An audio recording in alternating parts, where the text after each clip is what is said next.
जय श्री कृष्णा, जय श्री राधे। अर्चना के कृष्ण गुणगान चैनल पर आपका स्वागत है।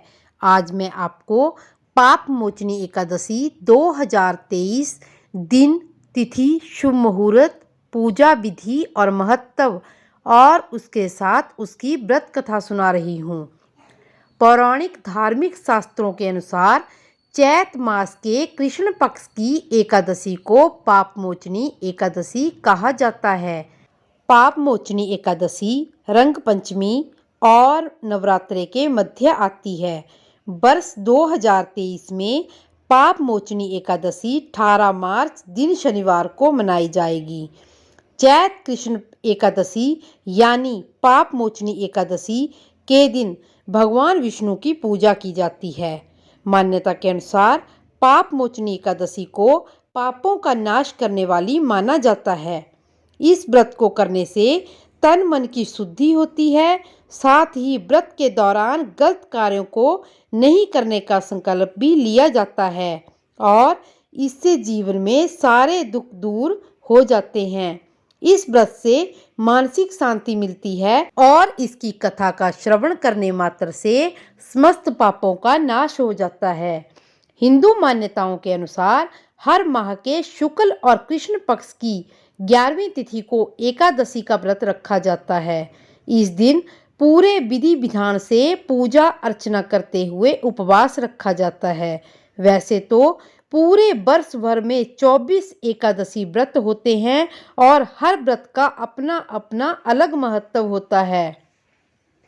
दरअसल पूरे साल भर में मनाए जाने वाले सभी एकादशी व्रतों में भगवान विष्णु की आराधना ही की जाती है। पाप मोचनी एकादशी का शुभ मुहूर्त और उसके पारण का समय। चैत कृष्ण एकादशी का प्रारंभ 17 मार्च 2023 शुक्रवार को शाम 2:06 बजे से शुरू होगा और इसका समापन 18 मार्च 2023 सुबह 11:13 तक रहेगा। इसके पारण का समय 19 मार्च 2023 को सुबह 6:27 से लेकर 8:07 तक इसके पारण का शुभ समय है।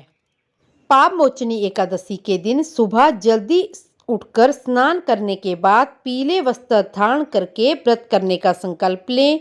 घर के मंदिर में पूजा करने से पहले वेदी बनाकर 7 अनाज उड़द, मूंग, गेहूं, चना, जौ, चावल और बाजरा रखें। वेदी के ऊपर कलश की स्थापना करें और उसमें आम के 5 पत्ते लगाएं।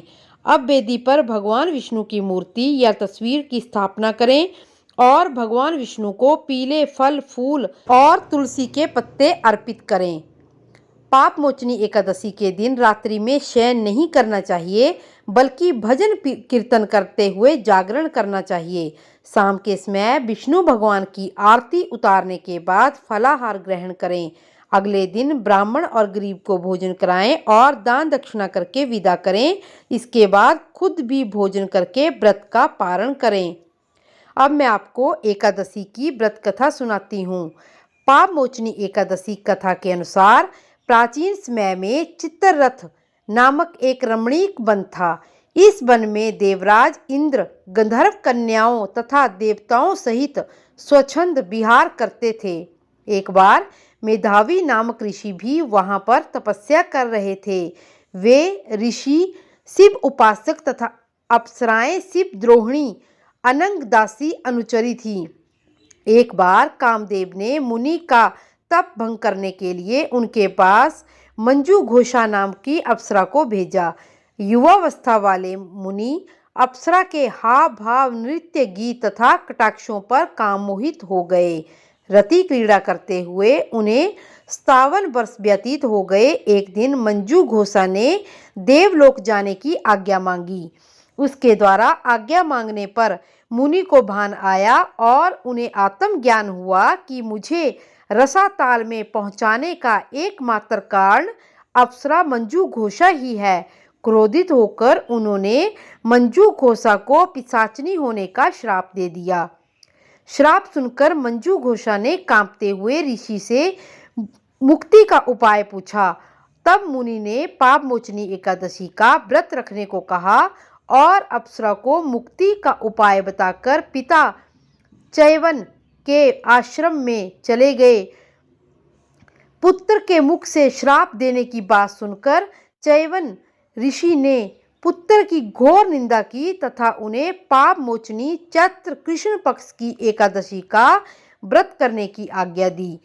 व्रत के प्रभाव से मंजू घोष अप्सरा पिशाचनी देह से मुक्त होकर देवलोक को चली गई। अतः जो कोई मनुष्य विधि पूर्वक इस व्रत को करता है उसके समस्त पापों का नाश होना तो निश्चित ही है, और जो कोई इस व्रत के महात्म्य को पढ़ता और सुनता है उसके सारे संकटों से उसे मुक्ति मिल जाती है तथा उसके पापों का नाश होकर पुण्य फल की प्राप्ति होती है और वो अंत में विष्णु धाम को प्राप्त होता है। इसी तरह की और भी कथाएं सुनने के लिए मेरे चैनल को लाइक, शेयर और सब्सक्राइब करें और कमेंट बॉक्स में जय श्री कृष्णा अवश्य लिखें। जय श्री कृष्णा, जय श्री राधे।